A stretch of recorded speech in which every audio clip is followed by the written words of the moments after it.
Bismillahirrahmanirrahim. Assalamualaikum warahmatullahi wabarakatuh. Alhamdulillahirabbil alamin. Wassalatu wassalamu ala asyrafil anbiya wal mursalin sayyidina wa maulana Muhammadin wa ala alihi wa sahbihi ajma'in. Amma ba'du. Segenap dewan juri yang saya hormati dan tidak lupa kepada panitia yang diridai oleh Allah Subhanahu wa taala. Sebelum saya memulai pidato saya di pagi hari ini, saya ingin memperkenalkan diri saya. Nama saya Ahmad Zabidi, perwakilan dari SMA Sabilul Tayyib dari kelas 11 MIPA. Pertama-tama, marilah kita panjatkan puja dan puji syukur atas kehadiran Allah Subhanahu wa taala, yang mana Allah telah memberikan kita rahmat serta takdirnya sehingga kita bisa berkumpul di tempat yang penuh barokah ini dengan keadaan sehat wal afiat tanpa ada halangan suatu apapun. Kedua kalinya, salawat serta salam marilah kita panjatkan, marilah kita curahkan kepada junjungan kita Nabi besar Nabi Muhammad sallallahu alaihi wasallam, yang mana beliau telah membimbing kita dari jalan kegelapan menuju jalan terang benderang, yaitu agama Islam yang kita miliki sekarang. Di sini saya ingin membahas tentang keutamaan membaca salawat kepada Nabi Muhammad sallallahu alaihi wasallam. Apakah kita pernah bertanya-tanya mengapa kita harus membaca salawat kepada Nabi Muhammad sallallahu alaihi wasallam dimanapun kita berada? Padahal beliau telah dijamin oleh Allah masuk surga. Sedikitnya saya akan memberikan alasan tentang mengapa kita membaca salawat kepada Nabi Muhammad sallallahu alaihi wasallam. Yang pertama, salawat adalah perintah Allah yang sesuai dengan firman Allah. Bismillahirrahmanirrahim.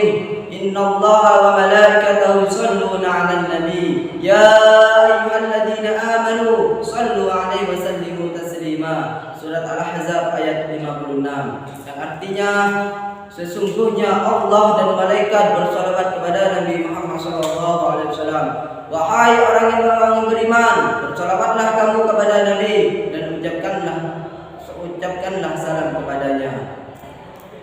Sedikit saya cerita tentang Nabi Muhammad SAW bersama dengan malaikat Jibril. Suatu ketika malaikat Jibril tersenyum dengan tersendirinya. Maka Nabi Muhammad bertanya, "Wahai Jibril, mengapa engkau tersenyum dengan tersendiri?"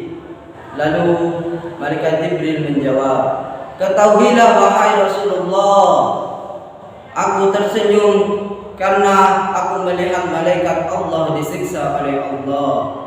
Lalu Nabi Muhammad SAW bertanya, "Kenapa wahai Jibril malaikat itu disiksa oleh Allah?"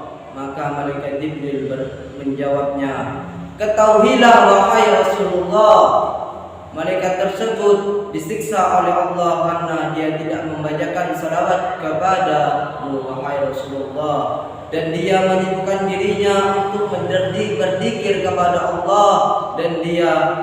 Maka dari itu, marilah kita perbanyaklah membaca salawat kepada Nabi Muhammad SAW.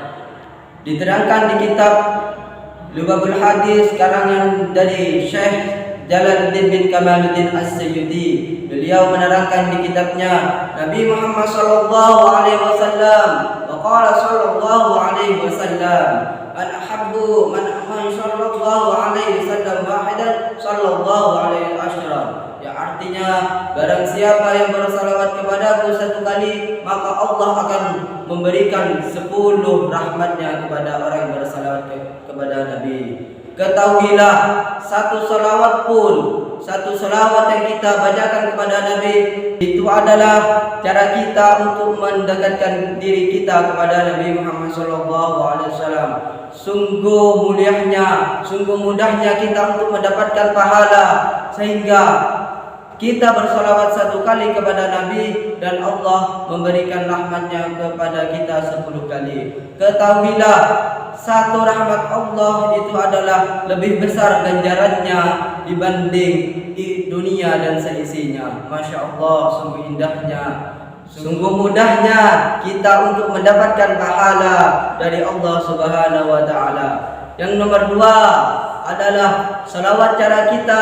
Salawat adalah cara kita untuk menanamkan cinta kita kepada Nabi Muhammad SAW.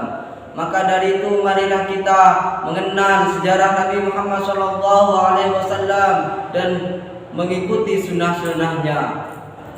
Pernahkah kita bertanya, bagaimana cara kita untuk mencintai Nabi?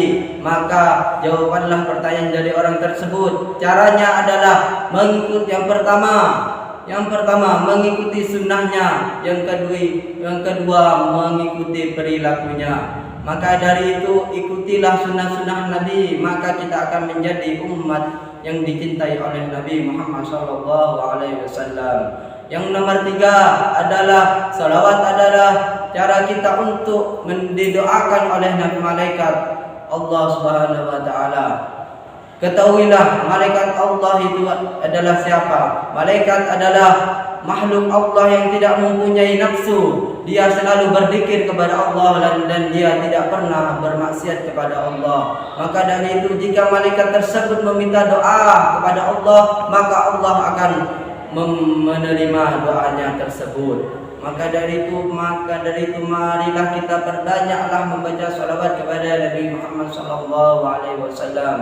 Yang nomor 4 adalah membaca salawat adalah ungkapan terima kasih kita kepada Nabi Muhammad SAW karena beliau sudah rela berkorban. Karena Nabi Muhammad SAW selalu menyiapkan dirinya untuk menyebarkan agama Islam.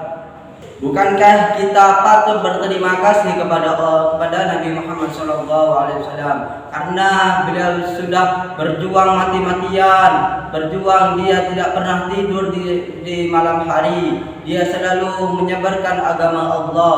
Untuk siapa? Pastinya untuk kita semua. Maka dari itu perbanyaklah kita bersalawat kepada Nabi Muhammad SAW dan bersyukurlah kita. Allah Subhanahu wa Ta'ala menyampaikan pentingnya bersyukur dan berterima kasih kepada Allah. Allah menyebutkan di dalam Al-Quran yang artinya sesungguhnya Allah tidak menyukai orang-orang yang berkhianat dan dia tidak menyukai orang-orang yang tidak pernah bersyukur.